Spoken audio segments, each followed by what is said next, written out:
जय Hind. Myself Diwakar from KV inter college Bayarpur Bahraich. बच्चों, आज का जो विषय है आप बोर्ड पर देख पा रहे होंगे, विकिरण तथा द्रव्य की द्वैत प्रकृति। इस चैप्टर को पढ़ने से पहले हम इसके जो पृष्ठभूमि है, पिछले चैप्टर है, उस पर भी थोड़ा अध्ययन करेंगे कि आखिर ये द्वैत प्रकृति से क्या आशय है हमारा। आपको याद होगा कि जब हम लोगों ने लाइट यानी ऑप्टिक्स यूनिट पढ़नी शुरू करी थी, तब हमने बात रखी थी कि हम लोग ऑप्टिक्स को दो भागों में बांटेंगे, एक रे ऑप्टिक्स और दूसरा फिजिकल ऑप्टिक्स। इसके बाद बात शुरू हुई थी कि फिजिकल ऑप्टिक्स के फिर दो पार्ट होंगे, एक को हम कहेंगे वेव ऑप्टिक्स यानी तरंग प्रकाशिकी, और दूसरे को कहेंगे क्वांटम ऑप्टिक्स। तो हमारी यात्रा जो ये शुरू हुई थी ऑप्टिक्स में, वो क्वांटम ऑप्टिक्स की तरफ बिल्कुल पहुंच गई है और वहीं पर जाकर के फिनिश होगी। ये डुअल नेचर पढ़ने से पहले हम लोग क्वांटम ऑप्टिक्स पहले पढ़ेंगे, और क्वांटम ऑप्टिक्स की बात क्यों शुरू करनी पड़ी, कहाँ ऐसी जरूरत पड़ी कि इसको अध्ययन करना आवश्यक हुआ, इस पर बात करते हैं। आप सब जानते हैं कि प्रकाश के विभिन्न गुण, जैसे परावर्तन, जैसे अपवर्तन, फिर आपने व्यतिकरण पढ़ा, फिर विवर्तन पढ़ा, फिर ध्रुवण पढ़ा, ये 5 परिघटनाएं प्रकाश के संदर्भ में आपने पढ़ी, और इन सब की जो व्याख्या थी वो प्रकाश को तरंग मान करके किया गया। हाइगेंस के द्वितीयक तरंगिका सिद्धांत के आधार पर आपने परावर्तन और अपवर्तन की व्याख्या करी थी। फिर व्यतिकरण और विवर्तन, इन दोनों घटनाओं में भी द्वितीयक तरंगिकाओं के सिद्धांत के आधार पर ही आपने इन दोनों प्रकाश की परिघटनाओं की व्याख्या की। और फिर बाद में ध्रुवण की जो व्याख्या थी वो प्रकाश को विद्युत चुंबकीय तरंग मान करके, यानी उसकी प्रकृति को अनुप्रस्थ मान करके फिर उसकी व्याख्या की गई। अब इसमें एक और घटना हुई कि प्रकाश का एक ऐसी प्रकाश की परिघटना रही है जिसको हम प्रकाश वैद्युत प्रभाव कहते हैं। जब प्रकाश को तरंग माना गया तो उसकी व्याख्या नहीं की जा सकी, और इस प्रकार से एक बात निकल करके आती है कि प्रकाश तरंग प्रकृति तो दर्शाता ही है, इसके साथ साथ ही उसमें कुछ और सी भी बातें हैं। 1897 में स्पार्क डिस्चार्ज के एक एक्सपेरिमेंट में हर्ट्ज नाम के वैज्ञानिक ने अचानक प्रकाश वैद्युत प्रभाव की परिघटना की खोज करी, और प्रकाश वैद्युत परिघटना की जब खोज हो गई तो उसके बाद हाल्वार्स, लेनार्ड, मिल्कन ऐसे वैज्ञानिकों ने इस पर और व्यापक अध्ययन किया और फिर इसकी एक्सप्लेनेशन दी। आपको जान के आश्चर्य होगा कि ऑप्टिक्स में जितने भी चैप्टर आपने अभी तक पढ़े हुए हैं, उनमें किसी विशेष परिघटना की एक्सप्लेनेशन के लिए, खोज के लिए किसी वैज्ञानिक को नोबेल प्राइज नहीं दिया गया। परंतु जब आप चैप्टर ये पढ़ रहे हैं, dual nature of radiation and matter, तो इसमें आइंस्टीन को प्रकाश वैद्युत प्रभाव के सफल व्याख्या करने के लिए 1921 में नोबेल प्राइज दिया गया। इस दृष्टिकोण से भी ये चैप्टर अन्य चैप्टर की तुलना में ज़्यादा महत्वपूर्ण है। तो हम आइए शुरू करते हैं। कहाँ से शुरू करेंगे? ये चैप्टर की शुरुआत होती है फोटो इलेक्ट्रिक इफेक्ट नाम की एक छोटी सी बात से। तो हम लोग एक हेडिंग कर लेते हैं, फोटो इलेक्ट्रिक इफेक्ट।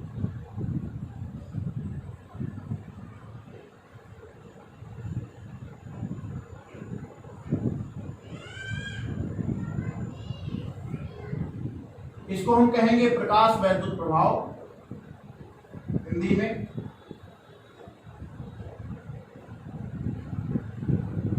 हमने अभी बात रखी थी कि स्पार्क डिस्चार्ज के एक एक्सपेरिमेंट में हर्ट्ज नाम के वैज्ञानिक ने 1897 में इसकी खोज करी थी। और इस खोज में हुआ क्या था ये जरा समझिए। उन्होंने देखा कि जब इस पर निर्वातित नलिका में पराबैंगनी प्रकाश आपतित होता था तो जो स्पार्क डिस्चार्ज होना चाहिए था वो जल्दी हो जाता था। आप ऐसे समझेंगे कि जब आप 9th और 10th स्टैंडर्ड में रहे होंगे तो आपने देखा होगा बहुत ज़्यादा उच्च वोल्टेज 10,000 वोल्ट लगाते थे, फिर जाकर के कैथोड किरण से इलेक्ट्रॉन निकलती थी या कैथोड से इलेक्ट्रॉन निकलती थी और इलेक्ट्रॉन बीम एनोड की तरफ चलती थी, जिनको आपने कैथोड किरणें कहा था। तो वो जो सर्किट जुड़ना, मतलब यहाँ से इलेक्ट्रॉन निकल करके यहाँ तक आएगा, मतलब सर्किट का अटैचमेंट हुआ या कंप्लीट हुआ परिपथ, तो उसी को हम स्पार्क डिस्चार्ज कहेंगे यहाँ पर। अब यहाँ हुआ क्या कि जब इस पर पराबैंगनी प्रकाश किरणें डाली गई तो वो सुलभ हो गया, थोड़ा जल्दी हो गया। इसका मतलब ये वो उस पर जितना वोल्टेज लगाना चाहिए था वो बिना लगाए ही यहाँ से सर्किट जुड़ गई। सर्किट जुड़ने का मतलब हुआ धारा बही, और धारा तभी बहती है जब आवेश बहता है, और आवेश मुक्त इलेक्ट्रॉन के रूप में निकला होगा या इलेक्ट्रॉन के रूप में निकला होगा। तो परिभाषा सबसे पहले प्रकाश वैद्युत प्रभाव की कर लेते हैं कि जब किसी धातु के पृष्ठ पर उचित आवृत्ति का प्रकाश, यहाँ एक शब्द पर फिर मेंशन कर लें, उचित आवृत्ति का प्रकाश। प्रकाश के और भी गुण होते हैं, प्रकाश की तीव्रता भी होती है, प्रकाश की तरंग दैर्घ्य होती है, प्रकाश की चाल होती है, लेकिन हमने सिर्फ और सिर्फ यहाँ पर आवृत्ति रखा है। और अभी आप आगे देखेंगे कि इस आवृत्ति की क्यों जरूरत पड़ी। जब किसी धातु के पृष्ठ पर उचित आवृत्ति का प्रकाश आपतित किया जाता है तो धातु पृष्ठ से इलेक्ट्रॉन उत्सर्जित होने लगते हैं। इन इलेक्ट्रॉनों को या इन उत्सर्जित इलेक्ट्रॉनों को प्रकाश इलेक्ट्रॉन कहेंगे। परिपथ यदि कंप्लीट है तो परिपथ में धारा भी बहेगी जिनको हम प्रकाश वैद्युत धारा कहेंगे, और इस पूरी घटना को प्रकाश वैद्युत प्रभाव कहेंगे। अब हर्ट्ज नाम के वैज्ञानिक ने खोज की, परंतु इस पर जिसका ज्यादा अध्ययन है, ऐसे लेनार्ड का एक एक्सपेरिमेंट है, आलवास भी उसमें सम्मिलित थे। तो सबसे पहले जब एक्सपेरिमेंट बिल्कुल बच्चा रहा होगा तब उन्होंने 2 ऐसे जिंक प्लेटें ली थी और उस पर पराबैंगनी प्रकाश डाला था। तो जब तक प्रकाश डालते थे तब तक यहाँ पर एमीटर लगा रहता था, उसमें धारा बहती थी, और जैसे ही प्रकाश रोक देते थे तो धारा बहनी बंद हो जाती थी।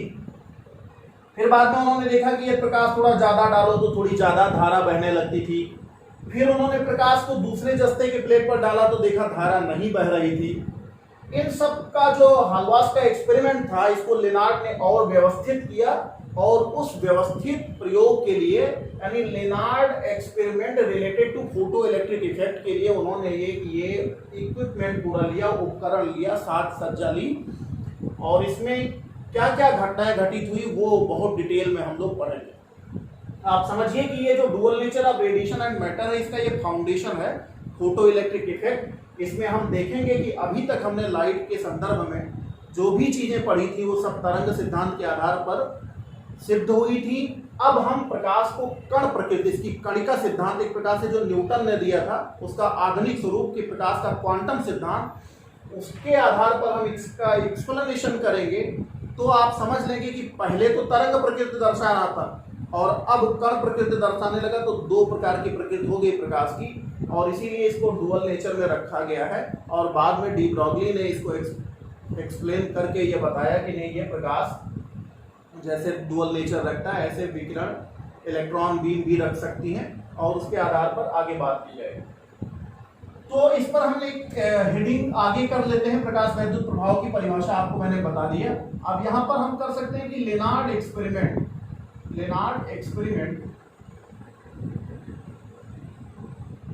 Related to photoelectric effect. अब आप समझिए कि जो काम हालवास ने वहां पर किया हुआ था, लेनार्ड और मिल्टन नाम के वैज्ञानिक ने कितना व्यवस्थित इसको किया है, इस एक्सपेरिमेंट को, ये समझने का विषय है। उन्होंने कोई ऐसी चीज छोड़ी नहीं इस व्यवस्था में जिस चीजों पर उनको लग रहा था कि नहीं इस पर प्रकाश वैद्युत प्रभाव प्रभावित होता होगा, वो सारी चीजें उन्होंने लिया। सबसे पहले क्या किया कि कांच अथवा क्वार्ट्ज की एक निर्वातित तरीका लिया है, इसमें 2 प्लेटें लगाई, एक को कैथोड एक को एनोड कहा गया। यहाँ पर एक ग्लास विंडो लगा दी है, इस पर हम W लिख देते हैं, W फॉर विंडो।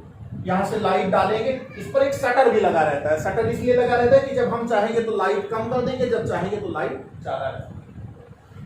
फिर क्या हुआ कि इन्होंने इसको एमीटर से जोड़ा हुआ है। एमीटर क्या करेगा, धारा नापेगा। धारा फिर समझ लीजिए कि जितना ज्यादा इलेक्ट्रॉन बहेगा उतनी ज्यादा करंट आएगी, यानी धारा सीधे सीधे ये बताएगी कि इलेक्ट्रॉन ज्यादा निकल रहा है कि इलेक्ट्रॉन कम निकल रहा है कि इलेक्ट्रॉन नहीं निकल रहा है। फिर क्या किया इन्होंने, वोल्टेज भी देखा कि क्या हो सकता है इसको कैथोड और एनोड के मध्य जो पोटेंशियल डिफरेंस है उस पर भी क्या प्रकाश इलेक्ट्रॉन का उत्सर्जन प्रभावित करता है। तो इसलिए इन्होंने HT बैटरी लिया और रिहास्टेट से जोड़ करके वोल्टेज को वेरी करने की अपने युक्ति बना ली। इनके दिमाग में एक बात और थी जो पहले हालवास में पहले किया था कि जब इन्होंने एनोड पर डाला था तो धारा बंद हो गई थी, तो इन्होंने ऐसे किया कि इसको बार बार बदलने से अच्छा इन्होंने दिक् परिवर्तक लगाया कि जब एक एक जोड़ेंगे तो ये वाला ऋणावेशित रहेगा, यानी ये ऋण बैटरी के ऋण ध्रुव से जुड़ा रहेगा और ये वाला धन ध्रुव से, और जब दो दो लगा देंगे तो ये वाला धन से जुड़ जाएगा, ये वाला ऋण से। ये कैसे, इसको थोड़ा समझ लें। अभी फिलहाल एक एक लगा है, तो आप जरा देखेंगे कि इसकी जर्नी कैसे होती है, कैसे ऋण से जुड़ा है। जैसे यहाँ से देखिए मैं ऐसे लेकर के आ रहा हूँ, ऐसे आए, फिर अब देखो यहाँ पर ये आगे करंट नहीं जा सकती क्योंकि ये ब्लॉक है, यहाँ पर कुंजी नहीं लगी है। इधर आएगा, फिर आप इधर नहीं जा सकता तो ये सीधे यहाँ जुड़ गया। अब ये यहाँ से देखो ऋण प्लेट से जुड़ा है, ऐसे इसको लेकर के इधर आए, तो अब चूंकि ये ऐसे हुआ इसका मतलब आपस में अटैच नहीं, इधर आए, फिर ये क्या हुआ, इधर नहीं जा सकता, इधर घूम करके सीधे आकर के ये आपको सीधे धन से जुड़ा। तो वर्तमान में ये एक एक मतलब हुआ कि ये सी जो लिखा हुआ जिसको हम कैथोड करें वो ऋण प्लेट से बैटरी की, और जो एनोड है वो धन प्लेट से जुड़ा हुआ है। अब इस एक्सपेरिमेंट का एक इंट्रोडक्शन आपको लिखना हो तो आप क्या लिखेंगे कि लेनार्ड और हालवास में मिलकर ने प्रकाश वैद्युत प्रभाव के व्यापक अध्ययन के लिए या व्यापक प्रायोगिक अध्ययन के लिए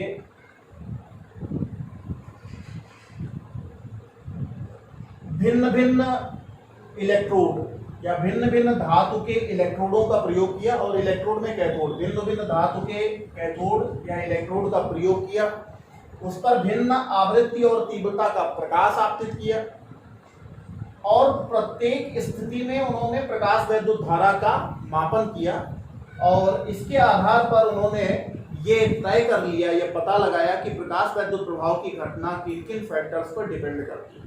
एक बार फिर समझ लीजिए कि लेनार्ड और मिलकर ने प्रकाश वैद्युत प्रभाव के व्यापक प्रायोगिक अध्ययन के लिए भिन्न भिन्न धातु के कैथोड या इलेक्ट्रोड का उपयोग करते हुए उस पर इलेक्ट्रोडों के मध्य भिन्न भिन्न परिमाण का पोटेंशियल डिफरेंस आरोपित करते हुए इलेक्ट्रोडों पर भिन्न आवृत्ति और तीव्रता का प्रकाश आपतित किया, और प्रत्येक दशा में उन्होंने प्रकाश वैद्युत धारा का मापन किया, और इसके आधार पर यह तय किया कि प्रकाश वैद्युत धारा या प्रकाश वैद्युत प्रभाव किन किन कारकों पर निर्भर करता है। तो बच्चों हमने इसमें कौन कौन सी चीजें बताई। सबसे पहले आवृत्ति, तीव्रता, पोटेंशियल डिफरेंस और इलेक्ट्रोड। तो इसको आप ऐसे ले लेंगे कि ये थोड़ा वेरी करना, ये जो बैटरी लगी है रिहास्टेट के माध्यम से पोटेंशियल बदल सकते हैं इजीली। तो सबसे पहले आप हो गया कि पोटेंशियल यानी विभवांतर, फिर दूसरी बात हम कर लेते हैं तीव्रता, तीसरी बात कर लेते हैं आवृत्ति, और चौथी बात कर लेते हैं मेटल या धातु। चार चीजों का अध्ययन हम लोगों को करना है। आप ठीक से सुनिए, सुनना इसलिए जरूरी है कि अभी आप समझ लेंगे, क्योंकि बहुत ज्यादा इसमें बताने से या लिखाने से कोई मतलब नहीं है, आपको समझ में आएगा। सबसे पहले उन्होंने इस तरीके से व्यवस्था की, दिक् परिवर्तक को एक एक से जोड़ा, इसलिए कैथोड आपका ऋण प्लेट से और प्लेट धन प्लेट से जुड़ गया। फिर क्या किया उन्होंने, इस पर उचित आवृत्ति और तीव्रता, उचित शब्द मतलब ये हुआ कि जब तक कि इसमें प्रकाश वैद्युत धारा ना आने लगे तब तक समझो उचित नहीं है, इसका मतलब इससे कोई प्रकाश इलेक्ट्रॉन नहीं निकला। तो उचित आवृत्ति और तीव्रता का प्रकाश आपतित किया, और जैसे ही उचित आवृत्ति और तीव्रता का प्रकाश आपतित हुआ इसमें प्रकाश वैद्युत धारा प्रवाहित होने लगी। अब जब प्रकाश वैद्युत धारा प्रवाहित होने लगी, फिर क्या किया, पोटेंशियल को धीरे धीरे बढ़ाया, पोटेंशियल को धीरे धीरे बढ़ाया, और पोटेंशियल को धीरे धीरे बढ़ाने पर यह पाया कि प्रकाश वैद्युत धारा कुछ देर तक बढ़ती है। ठीक से सुनिए। फिर क्या किया कि फिर पोटेंशियल को और बढ़ाया और बढ़ाया और बढ़ाया, और पोटेंशियल डिफरेंस को बढ़ाने पर यह पाया कि अब प्रकाश वैद्युत धारा एक नियत मान पे आकर के अब बढ़ना बंद हो गई है। हम पोटेंशियल बढ़ाते जा रहे हैं लेकिन प्रकाश वैद्युत धारा के परिमाण में कोई प्रभाव नहीं पड़ रहा है। एक ये इवेंट इन्होंने देखा। फिर सेकंड क्या किया इन्होंने, दिक् परिवर्तक दो दो लगाया, दो दो लगाया, और दो दो लगाने पर यह देखा कि दो दो लगाने के बाद पहले पोटेंशियल निल कर दिया यानी जीरो कर दिया, कोई पोटेंशियल डिफरेंस नहीं लगा, सिर्फ उचित आवृत्ति और तीव्रता का प्रकाश डाला और देखा कि प्रकाश वैद्युत धारा का परिमाण जो यहां पर मिल रहा था वो बंद नहीं हुआ। अब भी जब निल पोटेंशियल था तब भी प्रकाश वैद्युत धारा प्रवाहित हो रही। अब आप सबके दिमाग में आना चाहिए कि भाई निल पोटेंशियल पर प्रकाश वैद्युत धारा बह रही है, इसका मतलब यह हुआ कि इसके बीच में पोटेंशियल कुछ नहीं है, फिर भी प्रकाश वैद्युत धारा बह रही है। यानी जो ये प्रकाश इलेक्ट्रॉन यहां से निकल रहा है वो काइनेटिक एनर्जी लेकर के निकल रहा है और जिसके नाते ही तो ये यहां पहुंच रहा होगा तभी धारा बह रही। इससे ये भी पता लगा कि जो प्रकाश वैद्युत प्रभाव में प्रकाश इलेक्ट्रॉन उत्सर्जित हो रहा है वो ऑलरेडी काइनेटिक एनर्जी लेकर के उत्सर्जित हो रहा है और निल पोटेंशियल पर भी प्रकाश इलेक्ट्रॉन यहां पर पहुंच रहे हैं। फिर क्या किया, दिक् परिवर्तक दो दो के माध्यम से क्या किया, इन्होंने इसको जो अभी तक नेगेटिव था इसको पॉजिटिव कर दिया, इसको नेगेटिव कर दिया। अब नेगेटिव पोटेंशियल बढ़ाने पर देखा कि प्रकाश वैद्युत धारा धीरे धीरे धीरे घटने लगी और एक निश्चित मान पर जा करके जीरो हो गई। यहां से लेनार्ड ने जो रिजल्ट निकाला कि जितना प्रकाश इलेक्ट्रॉन निकल रहा था वो अचानक प्रकाश वैद्युत धारा जीरो नहीं हुई, धीरे धीरे धीरे जीरो हुई। इसका मतलब यह हुआ कि पहले कुछ प्रकाश इलेक्ट्रॉन रुके होंगे, फिर कुछ और रुके होंगे, फिर कुछ और रुके होंगे, फिर अंत में जो सबसे ज्यादा काइनेटिक एनर्जी वाला इलेक्ट्रॉन था वो भी रुक गए। तो जिस नेगेटिव पोटेंशियल पर वो प्रकाश इलेक्ट्रॉन रुका होगा उसको उन्होंने कट ऑफ पोटेंशियल कहा। अब इसको ग्राफ से हम समझे तो बहुत अच्छा समझ लेंगे। आप ऐसे समझ लेंगे कि मान लो ये यहां बना देते हैं,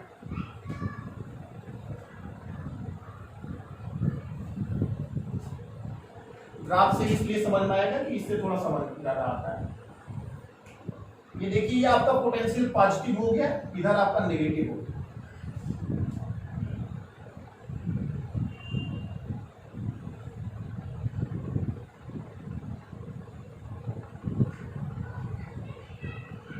आप देखेंगे कि यहां पर पोटेंशियल क्या है, V बराबर यहां जीरो है। यहां से कुछ दूर तक तो देखो प्रकाश वैद्युत धारा यहां तक ऐसे बढ़ रही है, फिर क्या हो रहा है, अब ये बढ़ रही है, यानी यहां पर न्यू वाट ऐसे लिख सकते हैं, आवृत्ति व तीव्रता, आवृत्ति व तीव्रता नियत, ये दोनों नियत कर दिए और इधर लिख लेते हैं प्रकाश वैद्युत धारा I इलेक्ट्रिक करंट। बच्चों आप देखेंगे कि कितना महत्वपूर्ण है इसमें कि आपने ये धारा का मान यहां जाकर के नियत होता है, इस नियत करंट को हम संतृप्त धारा भी कहते हैं। अभी सबकी परिभाषा बता दें, संतृप्त धारा। यहां के बाद देखिए यहां तक बढ़ता है, फिर आगे चाहे जितना पोटेंशियल बढ़ाओ नहीं बढ़ रहा है। फिर इधर क्या हुआ, यहां पर V जीरो होने पर भी इतनी प्रकाश वैद्युत धारा बह रही है। फिर यहां पर जाकर के ये जीरो हो गया और जहां पर ये जीरो होता है इसको V जीरो हम कहते हैं और यहां पर लिख सकते हैं कट ऑफ पोटेंशियल।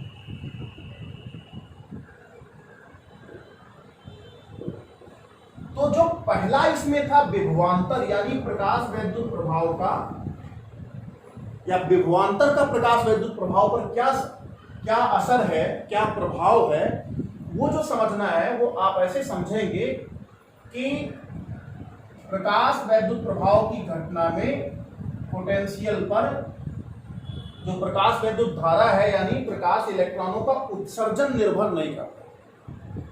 एक मिनट समझ लीजिए, प्रकाश इलेक्ट्रॉनों का उत्सर्जन विभवांतर पर निर्भर नहीं करता है। यदि ये निर्भर कर रहा होता तो आप देखते कि हम पोटेंशियल लगातार बढ़ा रहे हैं, धारा बढ़नी चाहिए थी, लेकिन नहीं बढ़ा। दूसरी बात क्या निकल करके धारा का अचानक जीरो ना होकर के धीरे धीरे जीरो होना। दूसरा निष्कर्ष निकलता है कि प्रकाश वैद्युत प्रभाव की घटना में उत्सर्जित प्रकाश इलेक्ट्रॉन भिन्न भिन्न गतिज ऊर्जा के होते हैं। तीसरा निष्कर्ष ये निकलता है कि V बराबर जीरो पर भी प्रकाश वैद्युत धारा का मिलना ये बताता है कि जो उत्सर्जित प्रकाश इलेक्ट्रॉन है वो काइनेटिक एनर्जी लेकर के ही निकलता है। जिसमें प्रकाश इलेक्ट्रॉन उत्सर्जित हो रहा है उसमें गतिज ऊर्जा होती है, बस ये है कि वो डिफरेंट काइनेटिक एनर्जी के होते हैं। और चौथी इसमें एक सैचुरेशन करंट निकल करके आती है जहां पर धारा बढ़ नहीं रही है। आपके दिमाग में एक बात आ रही होगी कि आखिर यहां से इतनी दूर तक धारा क्यों बढ़ी। जब प्रकाश इलेक्ट्रॉन का उत्सर्जन वोल्टेज पर डिपेंड नहीं कर रहा है तो ये क्यों बढ़ी होगी यहां से यहां तक। इसका मतलब यहां से यहां तक कुछ हो सकता है कि कुछ इलेक्ट्रॉन निकले हों, तो ऐसा नहीं है। प्रकाश इलेक्ट्रॉन निकलते हैं तो प्रकाश इलेक्ट्रॉन जब निकलते हैं तो सारा का सारा प्रकाश इलेक्ट्रॉन तुरंत प्लेट पर नहीं पहुंच जाता है, क्योंकि कुछ की काइनेटिक एनर्जी कम होती है, कुछ की ज्यादा होती है, कुछ की बिल्कुल निल भी रहती है। ऐसी सिचुएशन में क्या हुआ कि जब वोल्टेज बढ़ाया, पोटेंशियल डिफरेंस बढ़ाया, तो यहां जितना इलेक्ट्रॉन निकल रहा था वो सबसे पहले तो जल्दी जल्दी से पहुंचने लगे, और एक समय ऐसा आ गया कि जितना निकल रहा था वो तुरंत वहां पहुंचने लगा। यानी सैचुरेशन करंट क्या हुई कि प्रकाश इलेक्ट्रॉनों के उत्सर्जन की दर और प्लेट पर पहुंचने की दर जब समान हो जाती है, उस धारा को हम संतृप्त धारा कहते हैं। यानी प्रकाश वैद्युत प्रभाव की परिघटना में तीव्रता और आवृत्ति स्थिर रखने पर वह स्थिति जब कैथोड से उत्सर्जित प्रकाश इलेक्ट्रॉनों की दर प्लेट पर पहुंचने वाले प्रकाश इलेक्ट्रॉनों की दर के ठीक बराबर हो जाती है, इस धारा को हम संतृप्त धारा कहते हैं। और आपने देखा कि संतृप्त धारा विभवांतर पर निर्भर नहीं करती, संतृप्त धारा विभवांतर पर निर्भर नहीं करती। अब एक ये कट ऑफ पोटेंशियल क्या हुआ, इसकी भी एक परिभाषा पूछी जाती है, संस्तब्ध विभव कहते हैं। तो हमने कहा कि कैथोड के सापेक्ष प्लेट को दिया गया वह ऋणात्मक विभव, कौन सा विभव, नेगेटिव पोटेंशियल। कैथोड के सापेक्ष प्लेट को दिया गया वह ऋणात्मक विभव जिस पर प्लेट धारा का मान शून्य हो जाता है, जिस पर प्लेट धारा का मान या प्रकाश वैद्युत धारा का मान शून्य हो जाता है, इसको हम कट ऑफ पोटेंशियल कहते हैं या संस्तब्ध विभव कहते हैं। एक बार फिर सुन लें, कैथोड के सापेक्ष प्लेट को दिया गया वह न्यूनतम ऋणात्मक विभव जिस पर प्रकाश वैद्युत धारा का मान शून्य हो जाता है, संस्तब्ध विभव कहलाता है। अब आपके दिमाग में आया कि जब जीरो हुआ होगा तो इसका मतलब अब कोई इलेक्ट्रॉन वहां नहीं पहुंच रहा है। और कब नहीं पहुंच रहा है, जब अधिकतम गतिज ऊर्जा वाला इलेक्ट्रॉन भी वहां पहुंच गया, अधिकतम गतिज ऊर्जा वाला, तो उसके बाद और पोटेंशियल जैसे जरा सा ऋणात्मक किया वो अधिकतम वाला भी नहीं पहुंचने लगा। तो यानी कट ऑफ पोटेंशियल पर अधिकतम गतिज ऊर्जा वाला इलेक्ट्रॉन भी नहीं पहुंच पाता प्लेट पर। तो कट ऑफ पोटेंशियल की जो एनर्जी होगी या उसके करस्पॉन्डिंग जो एनर्जी होगी वो एनर्जी मैक्सिमम काइनेटिक एनर्जी वाले इलेक्ट्रॉन के ऊर्जा के बराबर होगी, यानी half mv maximum square is equal to EV0। ये एक फार्मूला है, या आप इसको ऐसे भी लिख सकते हैं E के मैक्सिमम बराबर EV0। ये दो चीजें आपको यहां से निकल करके आती। अब ये कहां से आया, इसको भी यदि आपके ध्यान में आता हो तो आप जान ले V बराबर क्या होता है W बटा Q, और W बराबर क्या हो जाएगा VQ। और किया गया कार्य गतिज ऊर्जा के बराबर होता है, ये आप कार्य ऊर्जा प्रमेय में प्रीवियस में पढ़ चुके हैं। तो वही W यहाँ निकल करके VQ है, और चूंकि ये इलेक्ट्रॉन है इसलिए EV0 निकल जाएगा। तो ये पहली बात थी आपका कि effect of potential on photo electric effect, ये आपने पढ़ा। इसमें संतृप्त धारा की परिभाषा आई, संस्तब्ध विभव की परिभाषा आई, काइनेटिक एनर्जी लेकर के प्रकाश इलेक्ट्रॉन उत्सर्जित होता है, ये बात आई। भिन्न भिन्न काइनेटिक एनर्जी के प्रकाश इलेक्ट्रॉन होते हैं, ये बात आई। ये चार चीजें आपको इस पहले वाली बात से निकल गई। अब दूसरी बात इसमें जो निकलनी है वो क्या है, वो है कि हम इफेक्ट ऑफ इंटेंसिटी कैसे बढ़ेगी। तो हमने कहा इस पर ये जो शटर लगा रहता है इसको शटर कम कर दो तो इंटेंसिटी कम हो जाएगी। जैसे आपके घर में दरवाजा है, बंद कर दोगे तो लाइट कम आना शुरू हो जाएगी, और शटर खोल देंगे तो क्या होगा, इंटेंसिटी ऑफ लाइट बढ़ जाएगी। तो इफेक्ट ऑफ इंटेंसिटी जो था उसको फिर ग्राफ के माध्यम से समझेंगे तो ज्यादा अच्छा रहेगा। बाकी सिचुएशन सेम रही, उचित आवृत्ति, क्योंकि पहले ही प्रकाश वैद्युत धारा प्रभाव में हमने उचित आवृत्ति की बात की थी। क्या किया गया कि सैचुरेशन करंट आ गई, अब पोटेंशियल बढ़ाने पर भी धारा नहीं बढ़ रही थी। अब क्या किया गया,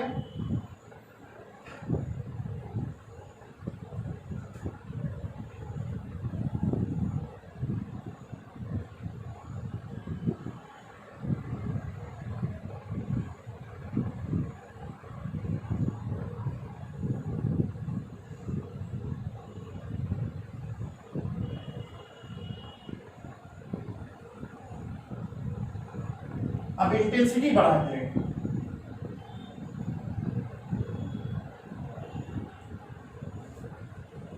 आप देख रहे हैं कि ये मान लीजिए प्रकाश की इंटेंसिटी आई थी और ये 2 आई है, तो आप सेम वोल्टेज पर देखें, जैसे यहाँ है धारा इतनी है, यहाँ जस्ट लगभग 2 गुनी हो गई, यहाँ आई मान लीजिए करंट इतनी है तो यहाँ भी दुगनी हो गई।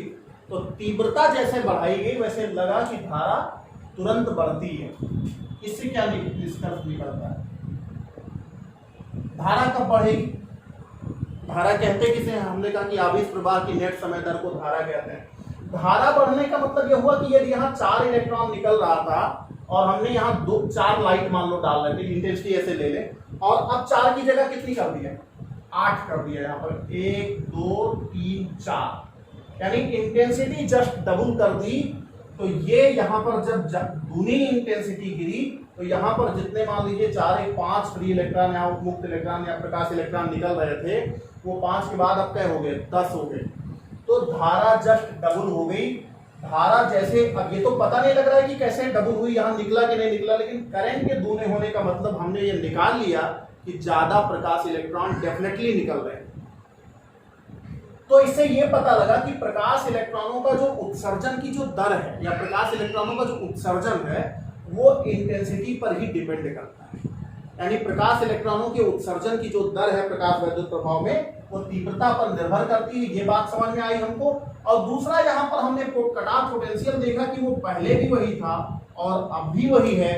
इसका मतलब ये हुआ कि प्रकाश इलेक्ट्रॉनों की जो गतिज ऊर्जा थी वो फिर वही जाकर के 0 हो गई।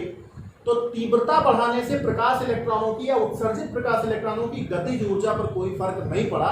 ये 2 बातें इंटेंसिटी पर डिपेंड करें कि प्रकाश इलेक्ट्रॉनों की उत्सर्जन की दर तीव्रता पर डिपेंड करती है और प्रकाश इलेक्ट्रॉनों की गतिज ऊर्जा वो तीव्रता पर नहीं निर्भर करती है। ये 2 बातें यहाँ से फिर निकल करके आई। आज के वीडियो में हम इतना ही अभी बता सकते हैं, समय की अपनी मर्यादा है। अभी आवृत्ति और मेटल जो धातु का प्रभाव है ये रह गया है, जिसे हम अगले वीडियो में पढ़ाएंगे। बहुत बहुत थैंक यू।